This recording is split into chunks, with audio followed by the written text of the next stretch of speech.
O ponto de partida é o Templo dos Tesouros, a Biblioteca Joanina. Uma biblioteca que parece uma igreja e guarda o maior tesouro da humanidade, que é o seu conhecimento. É ainda abençoada pela natureza, que graças ao contributo dos morcegos ajuda a preservar o seu esplendor nos últimos 300 anos.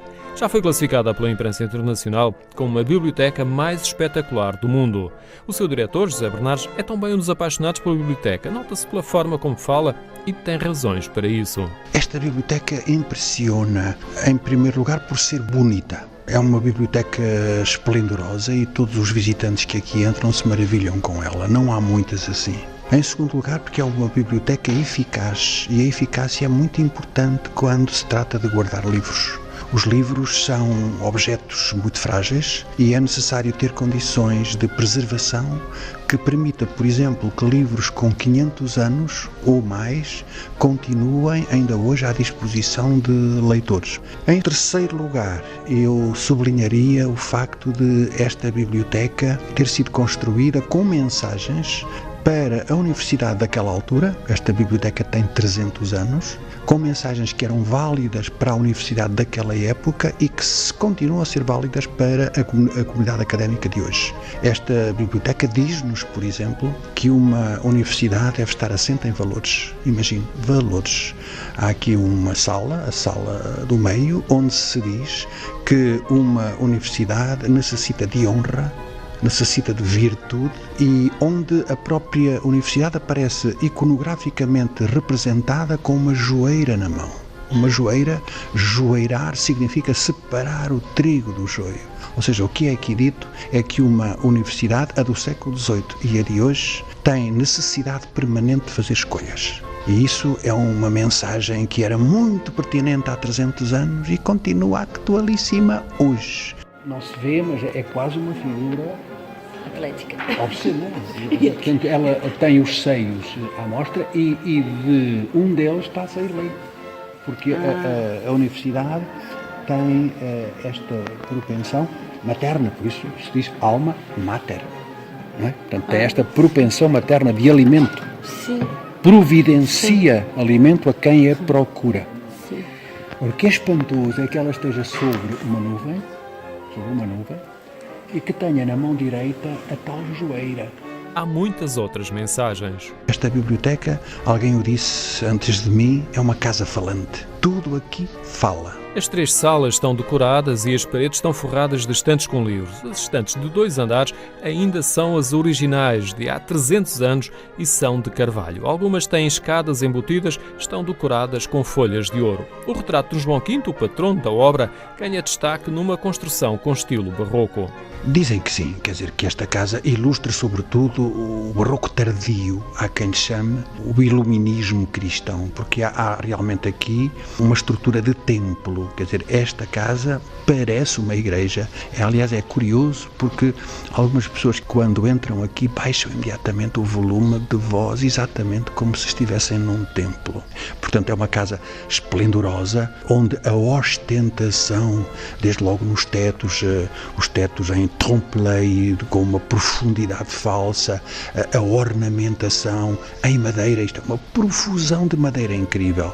A biblioteca foi mandada construir por Dom João V, tal como a biblioteca do convento de Mafra, que é igualmente considerada uma das mais bonitas em todo o mundo. A da Universidade de Coimbra começou por ser construída em 1717. O reitor da altura pediu ao rei um lugar para guardar uma biblioteca que estava à venda por morte de um lente da universidade.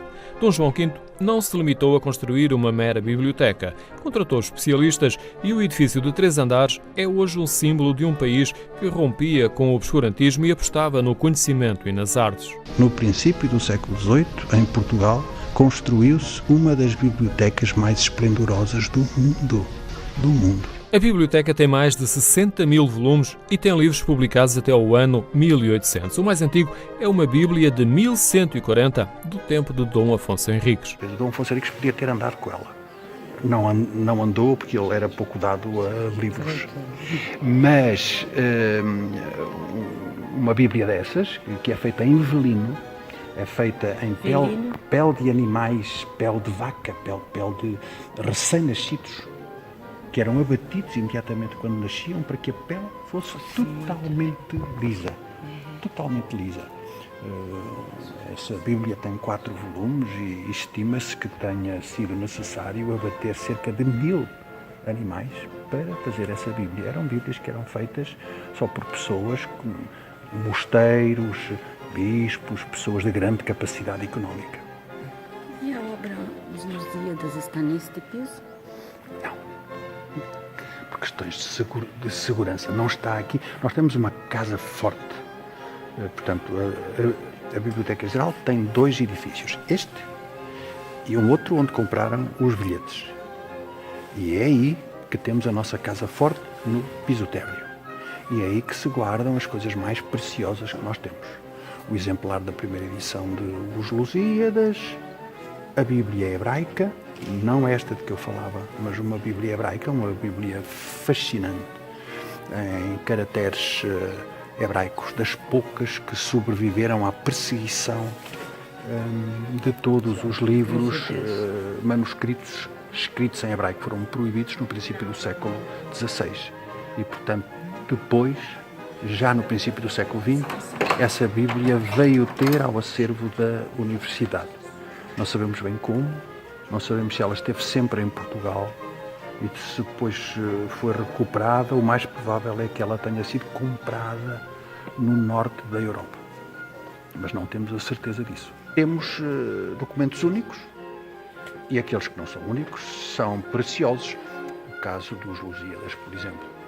Nós sabemos que os Lusíadas foram publicados pela primeira vez em 1572 e que nessa primeira edição vieram a lume cerca de 200 a 250 exemplares, não mais. E desses 250 exemplares nós conservamos 34. É um livro modestíssimo. Se o vissem decepcionavam, que é um objeto modesto, com papel modesto, é um livro inclusivamente feito com papel desigual. O papel não é o mesmo, o que significa que Camões tinha muito pouco dinheiro. E, portanto, foi feito com sobras.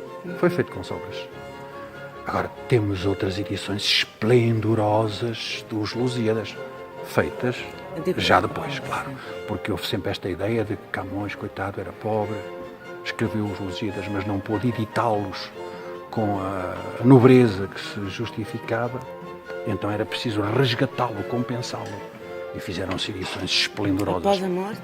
Claro, em Portugal, como no Brasil. No Brasil, meus amigos têm pelo menos 2 exemplares da primeira edição. Um deles diz que pertenceu ao próprio Camões, que foi para lá quando a família real embarcou em 1807 e lá ficou. E, portanto, está na Biblioteca Nacional do Rio de Janeiro. E depois, em 1880, quando se celebraram os 300 anos da morte de Camões, fez-se uma esplendorosa edição dos Lusíadas no Brasil. Esta biblioteca orgulha-se, e tem um particular orgulho nisso, de ter estado sempre aberta a todos, não apenas à comunidade académica, mas evidentemente é para a comunidade académica que ela foi pensada e é à comunidade académica que serve.